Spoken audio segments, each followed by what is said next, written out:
जय Hind friend, India और pride में आप सभी का स्वागत है। फ्रेंड्स, यहाँ पे देखिए कहानी विधा के तहत पिछले वर्षों में जो पूछे गए महत्वपूर्ण प्रश्नोत्तरी सीरीज के तहत आज जो हम कहानी विधा का क्वेश्चन कर रहे हैं, ये उसका चौथा पार्ट है। और इसके प्रीवियस के 3 वीडियो आपने देखे होंगे, नियमित तौर पे देख रहे होंगे तो 9 o'clock के ऑनवर्ड्स आपका ये क्लास डेली आ रहा है। इस समय ये क्लास इसलिए भी आ रहा है क्योंकि साथ ही साथ आप ये देख रहे हैं कि तिवारी सीरीज गद्य साहित्य का जो है वो हमारा face to face live class चल रहा है। बाद में क्लासेज आपको ऐप पे भी देखने को मिलेगा, बट जो भी विद्यार्थी जुड़ना चाहते हैं, एक डेमो क्लास भी आज इसका सेकंड क्लास का दे दिया गया, देख लीजिएगा कैसे पढ़ाते हैं। क्योंकि बहुत सारे एग्जाम है ना, तो 2 से 3 महीने में बहुत ज़्यादा एग्जाम है आपका, जिनका भी टीजीटी वीजीटी है, बहुत सारे लोग टीचर वगैरह जो जुड़े हुए हैं, जिनका एग्जाम प्रस्तावित है और उनको समय नहीं मिल पा रहा, तो फेस टू फेस वो पढ़ रहे हैं कि कितना कवर कर सकें। तो आप उसके लिए जो है डेमो क्लास देख लीजिएगा, जुड़ सकते हैं। कांटेक्ट करना होगा तो इस पे आप व्हाट्सएप मैसेज कर दीजिएगा। रात को 8 से 10 क्लास चल रहा है, इसमें भी इसको एक्सटेंड करके 3 आवर्स क्लास को कर दिया जाए। तो ये क्लास के संबंध में हमने जानकारी दी और इस तरीके से आपका हिंदी और प्राइड ऐप जो है वो है और वहाँ से चीज़ों को ऐप को आप डाउनलोड कर सकते हैं। ऐप पे अभी बहुत ज़्यादा काम नहीं हो रहा है, बच्चन सीरीज चल रहा है वहाँ पे, वहाँ से आप इसको कर सकते हैं। बट टू फेस वाले में आप गद्य साहित्य को कवर कर सकते हैं, बहुत जल्दी हिंदी हिंदी हिंदी साहित्य के इतिहास को भी कवर किया जाएगा। और हरियाणा का डेट भी हरियाणा असिस्टेंट प्रोफेसर का 1 जून डिसाइड है। एमपीपीएससी के डेट को भी फाइंड आउट करके सेम डे पे रखा गया है। तो बहुत सारे एग्जाम है और बिना देर किए हुए मुझे लगता है आपको ज़रूर इन्वॉल्व होना चाहिए इसमें। देखिए, कुछ प्रैक्टिस सेट हमने करा दिया है, complete practice set 4 complete set और उसमें भी पिछले आपने देखे होंगे कि 2016 में जो ये हुआ था पेपर 2016 में इसका यूपीपीएससी का यूपीएचएससी का जो यूपी हायर कमीशन का होता है, इसका फर्स्ट पार्ट 35 क्वेश्चन हमने कराया था। इसमें भी आज इसका सेकंड पार्ट आ जाए तो ये भी कंप्लीट हो जाए। ये हमने अपनी तरफ से शेड्यूल तय किया है जिसको हम फॉलो करके चीज़ों को करा रहे हैं। डेली आपके क्लासेज में 9 o'clock के आसपास आपकी कहानी विधा के क्वेश्चन जा रहे हैं, निबंध भी हो रहे हैं, उपन्यास भी हो रहे हैं। तो इस तरीके से आप भी मेंटेन कर सकते हैं अपना चार्ट। तो चलिए हम सीधे आते हैं क्वेश्चन पे। तो पिछले हम 150 तक 1050 तक कर चुके थे। यहाँ से हमें क्वेश्चन को देखना है। डीएसएसबी टीजीटी फीमेल में क्वेश्चन आया, जयशंकर प्रसाद जी की मधुआ कहानी किसके बारे में है?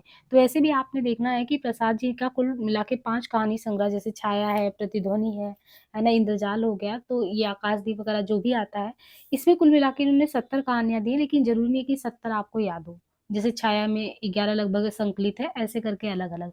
उनमें जो 70 कहानियों में जो बहुत इम्पोर्टेंट है, उसमें एक कहानी मधुआ करके है और यहाँ पे देखिए मधुआ कहानी के विषय वस्तु के बारे में पूछा गया। तो ये आप जब गद्य साहित्य तिवारी की क्लास को समझेंगे, तो उसमें जो भी इम्पोर्टेंट है उनके थोड़ी-सी रचनाओं के संबंध में जानकारी दिया गया है। तो यहाँ पे रईसों द्वारा गरीबों के शोषण के बारे में है, अशिक्षित जन समुदाय के बारे में, अंधविश्वास के बारे में या शराबी के हृदय परिवर्तन के बारे में आपको समझना है। तो ये जो जयशंकर प्रसाद जी की कहानी मधुआ है ना, वो एक शराबी और बालक मधुआ पर केंद्रित है। इस पे आप देखेंगे ना, डीडी नेशनल के द्वारा वो भी बनाया गया है, मतलब कि शॉर्ट क्लिप बनाया गया, बहुत अच्छा है कि एक जो शराबी है और एक बालक मधुआ है, उस पर केंद्रित है। इस कहानी में शराबी के हृदय परिवर्तन को दिखाया गया कि जब बच्चा उसको फॉलो करने लगता है, उसका अनुसरण करने लगता है, उसे अपना मानने लगता है, तो शराबी को ऐसे वो दुनिया बिल्कुल अपना लगता था, अकेलापन लगता था। लेकिन जब से लगा वो छोटा बच्चा उसको फॉलो कर रहा है, तो उसको लगता है कि मेरा भी लायबिलिटी जो दायित्व है वो बढ़ गया है। तो कुछ बहुत ही मार्मिक तथ्य को उठाया गया इसमें। प्रसाद का प्रथम कहानी संग्रह है जो है छाया, 1912 में आता है। हिंदी का पहला कहानी संग्रह है और ग्राम इनका 1911 में कहानी आता है, जो हिंदू पंथी का 1909। तो यहाँ से लिखना शुरू कर देते हैं, उसमें छपा होता है। तो आपको कहानी संग्रह ये ध्यान रखना है कि 1912 में छाया आया था। इनके अलावा और भी जो महत्वपूर्ण कहानियाँ हैं, उनमें इनका पत्थर की पुकार है, शालवती कहानी है, गुंडा कहानी है, पुरस्कार है और छोटा जादूगर। तो आपको देखिए इनका जो गुंडा कहानी वो भी बहुत प्रसिद्ध है, पुरस्कार कहानी है, छोटा जादूगर है, शालवती है।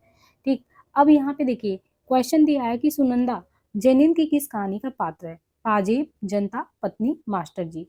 सुनंदा को देखेंगे तो अभी हमने पिछले क्लास में, अगर देखेंगे आज के डेमो में, तो हमने जैनिन जी की जितनी कहानी संग्रह है लगभग वो याद कराने का प्रयास किया है कि ये चीज़ें आपको याद करनी है। ऐसे वातायन, फिर फांसी, कैसे पाजेब, दो चिड़िया, है ना? नीलम देश की राजकन्या, कैसे कहानी संग्रह आप याद कर सकते हैं। तो हमने कामायनी के थ्रू श्रद्धा को लेके कि किस तरीके से वो पाजेब पहन के नीलम देश की राजकन्या भ्रमण पे निकलती है, फिर दो चिड़िया मिलती हैं, है ना? फांसी, एक रात, ऐसे करके हमने एक निमोनिक्स टेक्निक से उसको याद कराने का प्रयास किया है।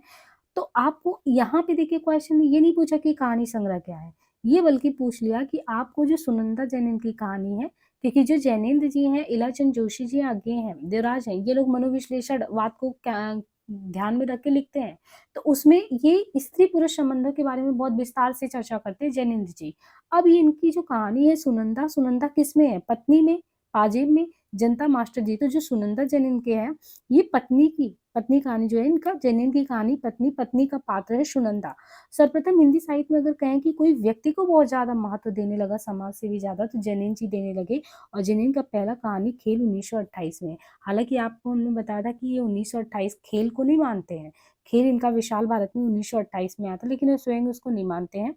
तो इनके अलावा जो हमने कहानी संग्रह आपको याद कराया था कि कैसे जो है कामायनी की श्रद्धा को इमेजिन करो कि वो ललित कलाओं के ज्ञान के संबंध में देश भ्रमण पे निकलती है, और फिर वो राजकन्या 1938 में निकलती है तो पैरों में पाजेब पहन लेती है।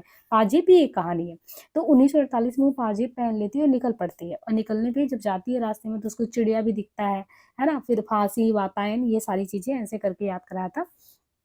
1053 में देखिए, ये 1053 क्वेश्चन है कि निम्न में से कौन सी कहानी प्रेमचंद जी की नहीं है? आभूषण, पुरस्कार, सत्याग्रह, लांछन। अभी हमने जस्ट देखा पुरस्कार कहानी किसका है, तो इमेजिन करिए कि आपने प्रसाद जी की कहानी संग्रह 70 में से इंपॉर्टेंट पढ़ लिए, तो आप तुरंत ये क्वेश्चन लगा सकते हैं। पुरस्कार कहानी प्रेमचंद की नहीं है बल्कि प्रसाद जी की है। तो पुरस्कार कहानी किसका है? प्रसाद का। शेष कहानी में आप देखेंगे, वैसे इनका जो छाया है 1912 में आता है, हिंदी की भी ये पहली कहानी संग्रह माना जाता है। प्रेमचंद जी का वैसे तो 300 कहानी है। मानसरोवर शीर्षक 8 भागों में प्रकाशित है। तो इनमें से आपको ये भी देख लेना कि कौन सी प्रेमचंद जी की नहीं है। इसका मतलब इसमें भी आपको प्रेमचंद जी की कहानी नहीं पता, तो आप आज से जान गए कि आभूषण है, लांछन है, सत्याग्रह है। आभूषण, लांछन, सत्याग्रह, ये किसकी कहानी है? प्रेमचंद जी की है। अब आगे हम देखें, अज्ञे जी जो है, अज्ञे की सरल दाता कहानी किससे संबंधित है? अज्ञे जी ने लिखा, और अज्ञे की सरल दाता कहानी किससे जुड़ा हुआ है? प्राकृतिक सौंदर्य की कहानी है, नारी उत्पीड़न की, विभाजन की विभीषिका का, मानव प्रेम का है। शरणदाता कहानी, ये तो इनकी विषय वस्तु को आप गद्य साहित्य के मूल टेक्स्ट से ही पढ़ सकते हैं। तो शरणदाता जो है, इसमें क्या चीज बताया गया है? आगे देखिए, मनोविश्लेषणवाद में ही देखा जाता है इनको। और शरणदाता कहानी में विभाजन की विभीषिका से जुड़ी कहानी है। शरणदाता में शरणार्थी, जयदोल, अमर वल्लरी भी तो इनका पढ़ते हैं। तो शरणदाता कहानी इनके विभाजन की विभीषिका से अगर देखेंगे तो जुड़ी कहानी है। कहते हैं कि रफीकुद्दीन और देवेंद्र लाल कहानी के मुख्य पात्र हैं। अज्ञे जो है वो प्रेमचंदोत्तर युग के कहानीकार हैं। अज्ञे कैसे हैं? अज्ञे प्रेमचंदोत्तर युग के कहानीकार हैं। विपथगा 1937 ईस्वी, परंपरा 1940 ईस्वी, कोठरी की बात 1945 ईस्वी, शरणार्थी 1948, जयदूल 1951 आदि इनके प्रमुख कहानी संग्रह हैं। किस रचनाकार की कहानियां बादलों के घेरे नामक संग्रह में संकलित है? तो बादलों के घेरे जो है, ये ममता कालिया, आचार्य शुक्ल जी, प्रेमचंद, कृष्णा सोपती। तो किस रचनाकार की कहानी जो है, ये बादलों के घेरे नामक संग्रह में संकलित है? बादलों के घेरे, कृष्णा सोपती की कहानी। कृष्णा सोपती जो है, जिनका जिंदगी नामा उपन्यास आपके सिलेबस में लगा है। बादलों के घेरे अगर देखें इनके, तो 1980 में इनका आया बादलों का घेरा संग्रह आया था, कहानी संग्रह। इसमें जो है बादलों के घेरे नामक कहानी संग्रह में अगर देखेंगे तो कृष्णा सोपती की कहानी जो है किसमें? बादलों के घेरे नामक संग्रह में संकलित है। जबकि जो ममता कालिया है, ममता कालिया का हमने कैसे आपको याद कराया था कि एक अदद औरत, बहुत बोलने वाली औरत थी, बोल्ड किस्म की, एक मुखौटा जैसा कुछ लगाई थी और सीट नंबर 6 पे वो बैठती, और फिर सीट नंबर 6 पे मतलब वो डेली जाती थी, क्या करती थी? यात्रा करती थी, प्रतिदिन, प्रतिदिन भी करके है इनका, तो प्रतिदिन वो यात्रा करती थी। एक दिन उसको सीट नंबर 6 से छुटकारा मिल गया। तो इस तरीके से था इनका, ममता कालिया जी का। जार्ज पंचम की नाक कहानी का लेखक कौन है? तो कमलेश्वर विश्वरानी, अज्ञे, हरिकृष्ण प्रेमी। जार्ज पंचम की नाक ये कहानी है। जार्ज पंचम जो हमारे यहाँ पे रूल करने आए थे बाद पे, देखिए अलग अलग तरीके से कैसे इन लोगों के प्रति जो है हमारे लेखक लिखते गए, कि व्यंग को आधार बना के लिखे कि जनता एक तरीके से जागरूक भी हो जाए। तो इनका जो जार्ज पंचम की नाक कहानी है वो किसने लिखा था? लेखक कौन है उनके? इनके लेखक कमलेश्वर हैं। ये कहानी कमलेश्वर द्वारा लिखा गया था 1972 में, और समानांतर कहानी आंदोलन का प्रवर्तन अगर देखें तो इन्होंने किया था। याद हो आपको, हमने नई कहानी आंदोलन में इस चीज को समझाया हुआ है कि अगर देखें तो कैसे 1956 में आपका नई कहानी आता है, फिर 60 में आपका कहानी आता है, फिर आप इसके बाद आप क्या होते हैं? सचेत होते हैं। सचेत होना यानी 64 में सचेत हो गए, फिर 68 में सहज हो गए, और फिर आप देखते हैं कि 68 के बाद 72 में आपका कमलेश्वर जी के द्वारा चलाया जाता है समांतर कहानी। तो यहाँ पे ये जो समांतर कहानी भी आता है वो सारिका पत्रिका जो है उसके केंद्र में होता है, वहाँ से शुरू करते हैं। राजा निर्बंसिया 1957 ईस्वी, इनका बहुत ही फेमस है राजा निर्बंसिया 1957, ये आपके यूजीसी नेट में कहानी वाले में लगा हुआ है। कस्बे का आदमी 1958 है। तो देखिए राजा निर्बंसिया 57 लिखते हैं, कस्बे का आदमी 58 लिखते हैं, खोई हुई दिशाएं 63 है, मांस का दरिया 66 है। एक चीज ये आप देखिए राजा निर्बंसिया से इसमें अगर देखें तो 57-58 और खोई हुई दिशाएं 1963, मांस का दरिया 3 साल का अंतर है ना। और कमलेश्वर के प्रमुख कहानी संग्रह, भीष्म सानी के प्रमुख कहानी संग्रह में कौन है? भीष्म सानी जी का अगर प्रमुख कहानी संग्रह देखेंगे तो भाग्य रेखा वांगचू। ये आज का आज डेमो क्लास देखेंगे तो उसमें आपने देखा होगा, हमने एक बार रिवीजन भी कराया है। ये भाग्य रेखा कैसे हमने बताया था कि रेडक्लिफ आप जो हमारे यहाँ पे भारत में कैसे विभाजन के लिए रेडक्लिफ रेखा खींच दी गई, इससे भारत भाग्य रेखा ऐसे हुआ कि हमने पहला पार्ट सीख लिया कि अब हम लोग भाई भाई नहीं रहे, पार्टीशन कर दिया गया। फिर हमने बताया था कि देखिए पटरियां, पटरियों के आसपास विभाजन के बाद जो त्रासदी स्थिति थी, राख ही राख का ढेर दिखता था। अब ऐसी स्थिति में कहीं आपको डायन दिखेगा, कहीं निशाचर दिखेगा और ये पाली बदलते रहेंगे और ऐसा लगेगा कि शोभा यात्रा निकल रहा वांगचू। कुछ ऐसे ट्रिक के माध्यम से हमने याद कराया था। तो ये यहाँ पे कहानी संग्रह है भीष्म साहनी जी का, भाग रेखा 53 में, वांगचू 78 में, डायन 1998 में। नई कहानी वर्ग की कहानीकारों में अगर देखें किसका नाम नहीं आता है? किशोरीलाल गोस्वामी, कमलेश्वर मोहन राकेश, राजेंद्र प्रसाद। तो नई कहानी वर्ग की कहानीकार में किसका नहीं आता है? कमलेश्वर मोहन राकेश। इसकी लिस्ट आपको एक मधुरेश के अकॉर्डिंग बताया था, एक इनके अकॉर्डिंग बताया था, क्या नाम है, तिवारी जी के। अब यहाँ पे आपको ये समझना है कि किशोरीलाल गोस्वामी जो है हिंदी कहानी के प्रारंभिक युग के रचनाकार है। इनकी कहानी अगर देखें इंदुमती 1900 ईस्वी में प्रकाशन में आए, जिसे शुक्ल हिंदी की पहली कहानी भी मानते हैं। जबकि नई कहानी आंदोलन का प्रवर्तन किसने किया?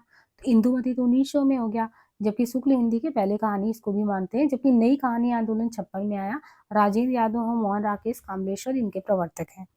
इनके अलावा देखिए कि प्रश्न में राजेंद्र प्रसाद, हाँ यहाँ पे राजेंद्र यादव भी हैं। गुलेरी जी की उसने कहा था कहानी का सार क्या है? यानी गुलेरी जी ने जो उसने कहा था कहानी कहा था, इसका मतलब क्या था? निस्वार्थ बलिदान, अम्बरीशन का जनजीवन, अपराध का मनोविज्ञान, युद्ध की आवश्यकता।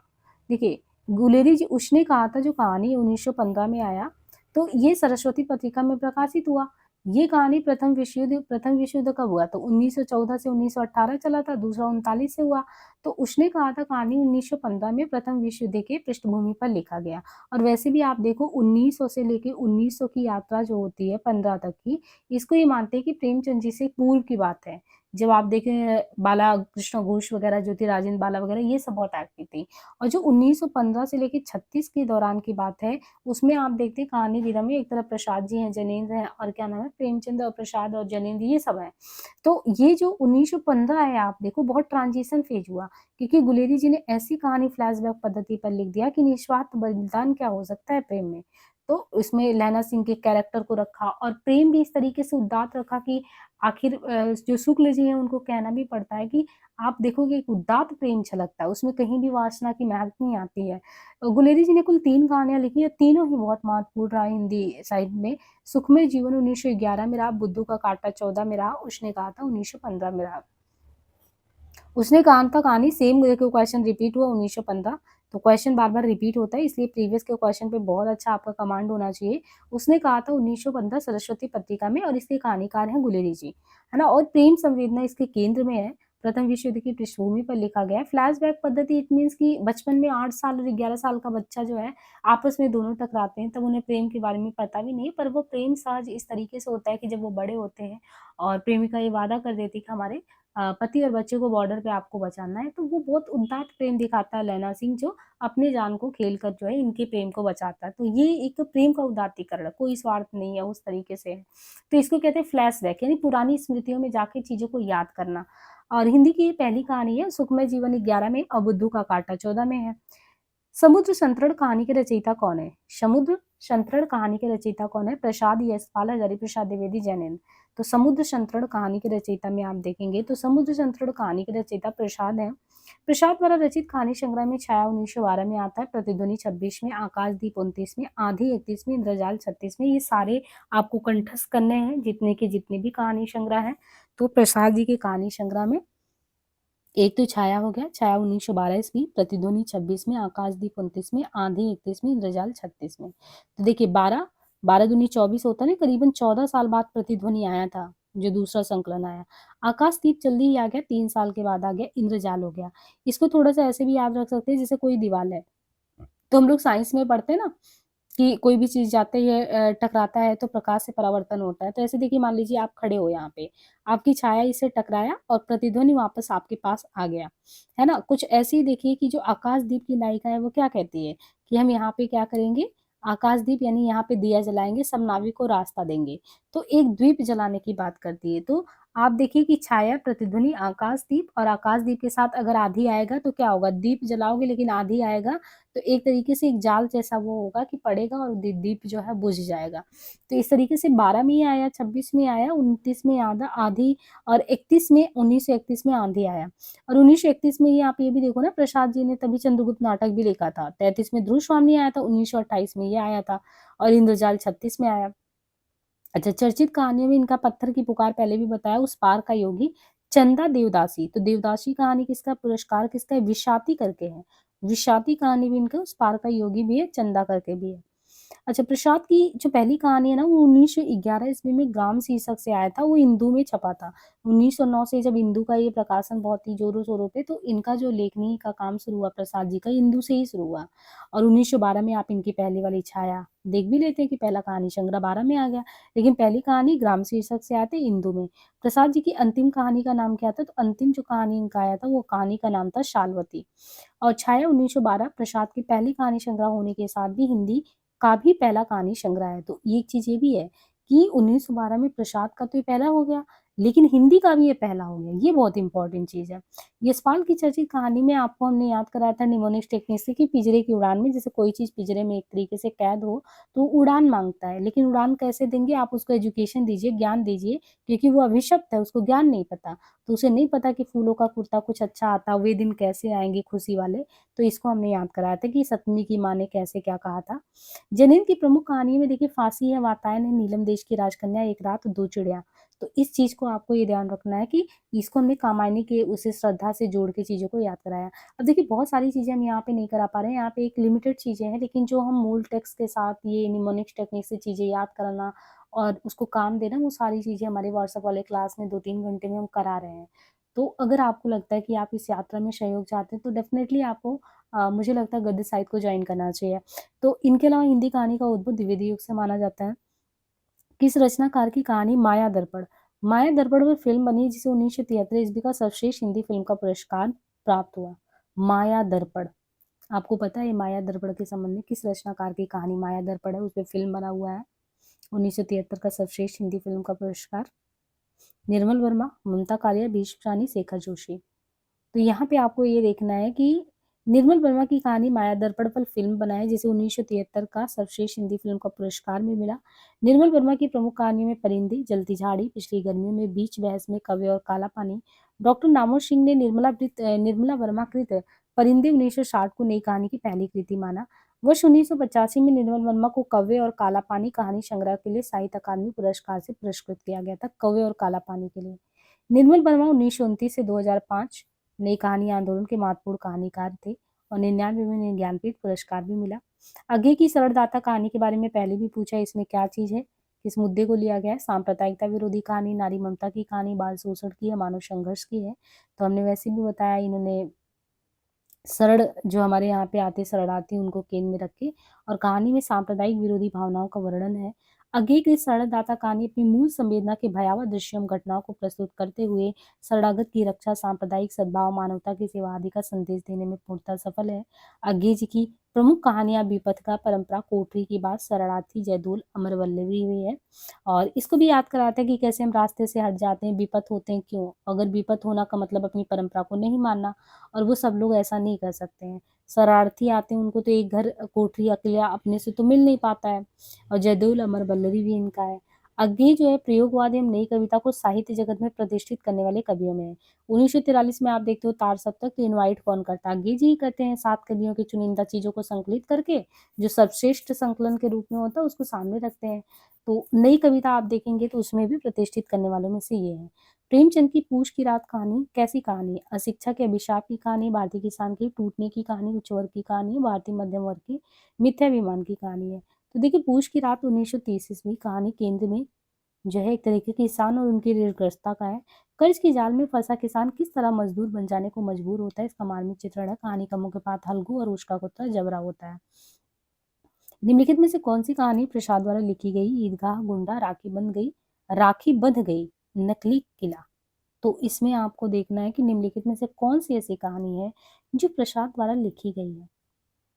प्रसाद द्वारा गुंडा कहानी के संबंध में हमने बात किया कि गुंडा कहानी जो है प्रसाद जी के द्वारा है और इनकी पहली कहानी ग्राम शीर्षक से इंदु पत्रिका में 1911 में प्रकाशित हुआ। सचेतन कहानी की अवधारणा किस कहानीकार की है? हमने इसको कैसे याद कराया था? यूपीआर में आया था 2021 में भी कि सचेत सचेत कैसे किया? महीप ने, महीप यानी राजा ने किसको किया? जनता को सचेत किया कि सचेत हो जाओ, और सचेत कर दिया तो उसको किस पत्रिका में हमने बताया था कि एक आधार दे दिया। इसके बाद ना सचेत के बाद सहज आता है, सहज। अब सहज क्या है? जनता सहज हो गई तो उसके मुख से अमृत धारा का बहाव हुआ। तो सचेत मतलब कि महीप यानी जो राजा है उसने एक आधार दिया जनता को, तो ये आधार पत्रिका से सचेत कहानी जो है केंद्र में आता है। और सचेत जो है 1964 में इसकी अवधारणा आती है महीप सिंह की, जबकि जो नई कहानी है 1956 की अवधारणा। प्रवर्तक राजेंद्र यादव, मोहन राकेश तथा कमलेश्वर है। मृदंगिया किस कहानी का पात्र है? लाल पान की बेगम, संवदिया का, पंचलाइट का, रसप्रिया का। आप तुरंत ही पहचान गए होंगे ये सब किसका? रेणु जी का है। लेकिन मृदंगिया किसमें है ये बहुत इंपॉर्टेंट है। तो मृदंगिया पात्र है रसप्रिया में, रसप्रिया का पात्र है मृदंगिया, जबकि लाल पान की बेगम पंचलाइट आपने बचपन में पढ़ा होगा। लाल पान की बेगम आपके सिलेबस में है। तीसरी कसम उर्फ मारे गए गुलफाम, इसमें फिल्म भी बना है और ये भी सिलेबस में है। संवदिया भी इनका है। रसप्रिया में मृदंगिया बहुत इंपॉर्टेंट पात्र है, मृदंगिया और मोहना। लाल पान की बेगम में वही बिरजू, चंपिया, सुनरी, जंगी के पतोहू, एक मेला देखने कैसे क्या जाना है। तो आप नौटंकी देखने ऐसे टाइप में जाते हैं। बिरजू, चंपिया, सुनरी, जंगी की पतोहू होती है। संवदिया में जो है इसमें हरगोविंद, सूरदास देखिए यहाँ पे भी कैरेक्टर है। और 1925 में आप देखेंगे जो रंगभूमि आता है प्रेमचंद जी का, सूरदास वहाँ पे भी कैरेक्टर है, सूरदास सोफिया। तो इनके संबंधिया में भी हरगोविंद और सूरदास हैं। और इनके अलावा जो है बड़ी बहुरिया करके है। पंचलाइट में गोधन और मुनरी करके हैं। निम्नलिखित में से अगर देखें तो जैनीन कुमार की रचना जो है पापा खो गए चिड़िया की बच्ची दादी माँ मिठाई वाला। तो कौन से जैनीन कुमार की रचना इसमें? हरियाणा टीजीटी में आया कि जैनीन कुमार की कौन सी रचना इसमें? पापा खो गए चिड़िया की बच्ची। चिड़िया की बच्ची जैनीन कुमार की कहानी है, चिड़िया की बच्ची। बाकी फांसी इनका 1929 में, वातायन 31 में, नीलम देश की राजकन्या 38 में, पाजेब 48 में है। पापा खो गए विजय तेंदुलकर की एकांकी है। पापा खो गए विजय तेंदुलकर की एकांकी है, कहानी नहीं। मिठाई वाला भगवती प्रसाद वाजपेयी द्वारा रचित कहानी है। तथा दादी माँ ये किसका है? दादी माँ शिव प्रसाद सिंह द्वारा रचित कहानी है। उसने कहा था कहानी के संबंध में गलत क्या है? रचना के धरातल पर परिवेश व चेतना असंतृप्त है। भाषा व परिवेश की एकरूपता इस कहानी की शक्ति है। आदर्श के एक बिंदु से प्रारंभ होकर यथार्थ का विस्तार कहानी में समाहित है। कहानी का अंत बलिदान के रूप में आदर्शवादिता लिए हुए है। तो आरपीएससी में क्वेश्चन आया, उसने कहा था कहानी कथा वस्तु क्या है? लहना सिंह वाले में आदर्श के एक बिंदु से प्रारंभ होकर यथार्थ का विस्तार या कहानी का अंत बलिदान के रूप में आदर्शवादिता को लिए हुए है। रचना के धरातल पर परिवेश व चेतना असंतृप्त है। अच्छा, इसमें एक चीज ये देखना है कि आपको ये पूछना है कि गलत क्या है, सही नहीं पूछ रहा, गलत क्या है। सही तो सब है, तो गलत क्या है? तो यहाँ पे उसने कहा था कहानी के संबंध में गलत क्या है? असंतृप्त है, ये सही नहीं है। गुलेरी ने 3 कहानियां लिखी थी। गोपाल राय जी कहते हैं इनका कालक्रम देखो तो सुखमय जीवन 11 में आया और ये भारत मित्र पत्रिका में प्रकाशित हुआ सुखमय जीवन। बुद्धू का कांटा 14 में, उसने कहा था 15 सरस्वती पत्रिका में। उसने कहा था प्रथम विश्व युद्ध की पृष्ठभूमि पर लिखा गया कहानी है प्रेम संवेदना की। उसने कहा था फ्लैशबैक पूर्व द्वितीय पद्धति पर लिखी गई हिंदी की पहली कहानी। शुक्ल उसने कहा था कहानी की प्रशंसा करते हुए आचार्य शुक्ल कहते हैं घटना इसकी ऐसी है जैसे बराबर हुआ करती है, पर उसमें से भीतर से प्रेम का एक स्वर्गीय स्वरूप झांक रहा है, केवल झांक रहा है, निर्लज्जता के साथ बुखार या करा नहीं रहा है। कहानी भर में कहीं प्रेम की निर्लज्जता, प्रगल्भता, वेदना की विवश विवृत्ति नहीं है। सूरज के सुकुमार स्वरूप पर कहीं आघात नहीं पहुंचता। इसकी घटनाएं ही बोल रही हैं पात्रों के बोलने की अपेक्षा। कफन कहानी के संबंध में गलत क्या है? कफन जो कि प्रेमचंद की कथा चेतना और संरचना में बदलाव उपस्थित करने वाली महत्वपूर्ण कहानी है। कफन कहानी अपनी संरचना को नैतिक समाधान मूलक अंतिम बिंदु के शासन से मुक्त करती है। कहानी अर्थमूलक अर्थात की कई जटिल आयामों को एक साथ उद्घाटित करती है। कहानी निर्दिष्ट अंतिम बिंदु की ओर नाटकीयता में पहुंचने का प्रयास करती है। तो ये देखिए गहराई है आरपीएससी के लेवल का पेपर जो क्वेश्चन सेट होता है। कफन के संबंध में कितना है कि गलत क्या है, क्या कफन जो है वो प्रेमचंद की कथा चेतना और संरचना में बदलाव उपस्थित करने वाला है? कफन कहानी अपनी संरचना को नैतिक समाधान दे रहा है? कहानी अर्थमूलक यथार्थ की कई जटिल आयाम को लेके चल रहा है और नाटकीयता पे पहुंचने का काम कर रहा है। देखिए कफन में ये आके पूरी तरह ना प्रेमचंद जी यथार्थ जो रियलिस्टिक है दुनिया में वो चीज़ों से सबको रूबरू करा देते हैं। और इसमें ये गलत है कि इसमें अगर देखें कि कहानी अंतिम बिंदु की नाटकीयता नाटकीयता नहीं बल्कि यथार्थ की तरफ पहुंच रहा है। 1936 और 35 से ये जो दौर है यहाँ तक आते आते प्रेमचंद जी चाहे गोदान लिखे कफन लिखे तो रियलिस्टिक चीजें लिखते हैं। अब आदर्शवाद का थोता बिल्कुल कुछ भी नहीं है। अंतिम कहानी है दो चरित्र घीशू और माधव को वो दिखाते हैं कि भूख और गरीबी व्यक्ति को किस हद तक संवेदनहीन बना देता है। और प्रसिद्ध बांग्ला साहित्यकार शरद चंद्र जी ने प्रेमचंद जी को कथा सम्राट की उपाधि भी दी थी। प्रेमचंद की पहली हिंदी कहानी शौत तो प्रेमचंद जी की पहली हिंदी कहानी कौन सी है? सौत। सौत 1915 ईस्वी में सरस्वती पत्रिका में तथा प्रथम हिंदी कहानी संग्रह सप्त सरोज। तो दो चीजें हैं, सौत इनकी हिंदी कहानी हो गई 1915 में पहला हो गया और जो कि सरस्वती पत्रिका में, तथा प्रथम हिंदी कहानी सप्त सरोज करके आया 1917 में प्रकाशित हुआ। डॉक्टर बच्चन सिंह ने पंच परमेश्वर 1916 को उनकी पहली हिंदी कहानी माना। प्रेमचंद ने लगभग 300 कहानियां लिखी जो अम्मान सरोवर शीर्षक से 8 खंडों में प्रकाशित हो चुका है। तो आपको क्या क्या ध्यान रखना है? कफन 1936 में आया और घीशू और माधो उसके पात्र हैं। शरद चंद्र जी ने इनको कथा सम्राट कहा। प्रथम हिंदी कहानी शौत 1915 में आया और सरस्वती पत्रिका में। और इनके अलावा सप्त सरोज पहला कहानी संग्रह 1917 में। और इनके अलावा बच्चन सिंह ने पंच परमेश्वर 16 को पहली कहानी। देखिए वैसे तो सौत को माना गया लेकिन बच्चन सिंह ने पंच परमेश्वर 16 को इनका माना है। और जो 300 कहानियां इनके प्रेमचंद जी का है वो मानसरोवर शीर्षक से 8 खंडों में प्रकाशित होकर आया।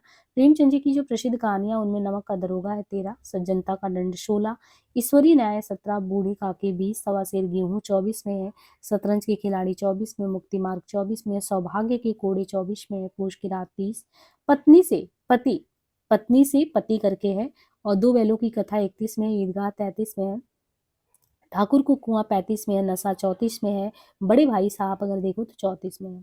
पुरस्कार कहानी के संदर्भ में गलत बताना, पुरस्कार आप पहचान गए होंगे कि इसका कहानी है और उसके बारे में बताना कि पुरस्कार कहानी के संदर्भ में गलत क्या है। नायिका का देश के प्रति प्रेम भाव है, स्वयं को पीड़ा देकर दूसरों को आलोकित करने का भाव है। नायिका का प्रिय के प्रति प्रेम भाव, देश प्रेम और प्रियतम प्रेम का द्वंद्व है।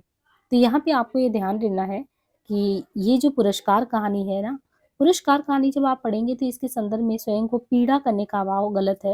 अगर देखें तो बी ऑप्शन यहाँ पे, यानी स्वयं को पीड़ा देकर दूसरों को आलोकित करना, ये जो है सही नहीं है। नायिका का देश के प्रति प्रेम भाव दिखता है पुरस्कार में और नायिका का प्रिय के प्रति प्रेम भाव, देश प्रेम और प्रियतम प्रेम का द्वंद्व है कि देश के प्रति हम उस अनुरक्ति भाव को दिखाएं या प्रियतम प्रेम को दिखाएं। प्रसाद जो है ये इनके द्वारा जो रचित पुरस्कार कहानी है उसमें कर्तव्य और व्यक्तिक प्रेम यानी पर्सनल हम किसी से प्रेम में है, दूसरी चीज हमारा जो है राष्ट्र के प्रति क्या कर्तव्य उसके अंतर्द्वंद को दिखाए गए, कर्तव्य के आगे प्रेम के त्याग के आदर्श की कहानी है। ये चीज आप यहाँ पे देख लो या ये चीज आप ध्रुव स्वामी नहीं प्रसाद जी ने अपने चंद्रगुप्त नाटक वगैरह में भी दिखाया हुआ है। ये चीजें आप देखेंगे तो किस तरीके से जो अपने पर्सनल प्रेम है उसको साइड कर दिया जाता है, वो चीजें उन्होंने दिखाया। चाहे देवसेना के माध्यम से आप देखो तो भी दिखता है वो चीजें, स्कंदगुप्त में भी। तो पुरस्कार कहानी के प्रमुख पात्र में अरुण है, मधुलिका है, कौशल है, नरेश है, सेनापति है। प्रसाद की पहली कहानी सन 11 में ग्राम शीर्षक से हिंदू में आया। प्रसाद की अंतिम कहानी शालवती है। प्रसाद जी की कहानी संग्रह और चर्चित कहानियों में अगर देखें तो जो निम्नलिखित में कौन कौन से आते हैं? कहानी संग्रह छाया 1912 में, प्रतिध्वनि 26 में है, आकाशदीप 29 में, आंधी 31 में, इंद्रजाल 36 में। पांचों कहानी संग्रह को आपको सन को बिल्कुल ध्यान रखना है। छाया 12 में, प्रतिध्वनि 26 में है, आकाशदीप 29 में है, आंधी 31 में, इंद्रजाल 36 में है। चर्चित कहानी में इनकी पत्थर की पुकार है, उस पार का योगी है। इनके अलावा हमने चंदा भी देखा, देवदासी देखा, ममता देखा, खंडहर की लिपि देखा, घीशू और चूड़ी वाली बिशाती, मधुआ, नूरी, गुंडा, छोटा जादूगर, चक्रवर्ती का रहस्य, ये कुछ कहानियां जिनको ध्यान रखना है। हमने करीबन 20 क्वेश्चन यहाँ पे भी प्रैक्टिस सेट में कर लिए हैं, ठीक है। और रेगुलर ये प्रैक्टिस सेट आप कंटिन्यू करते रहो। जो जो भी प्रैक्टिस सेट कराया जा रहा है इस चैनल पे, जो भी चीज़ें कराई जा रही है उनको बिल्कुल मन से करिए और पूरी तन्मयता से यहाँ पे आपको जो भी चीज़ें प्रोवाइड किया जा रहा है उसमें बिल्कुल निष्ठा से हम चीज़ों को दे रहे हैं। और चैनल पे फर्स्ट टाइम आए हो तो जरूर लाइक से सब्सक्राइब करें और ज़्यादातर लोगों तक इसको पहुँचाएं। और आज के लिए इतना ही, धन्यवाद।